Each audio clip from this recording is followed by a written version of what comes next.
អូនសក់ហ្នឹងគេហៅម៉ូតឬក៏មិនដែរនឹងសម្រាប់ការពារកម្ដៅថ្ងៃមករួយស្រុកខ្ញុំមានក្តៅខ្លាំងអូ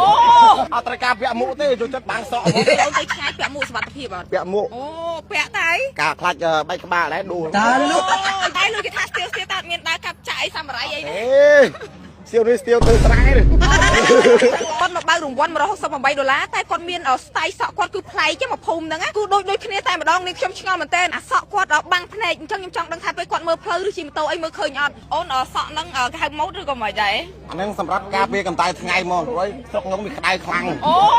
តែមួយស្រុកខ្ញុំអត់ត្រូវការពាក់មួកទេចូលចិត្តបាំងសក់មកស្រាបៀហ្គេនស្បឺត168តាអូនយកថាវិការនឹងទៅធ្វើអីដែរផាក់តទៀត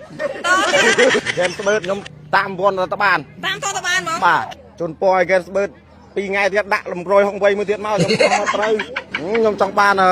Ford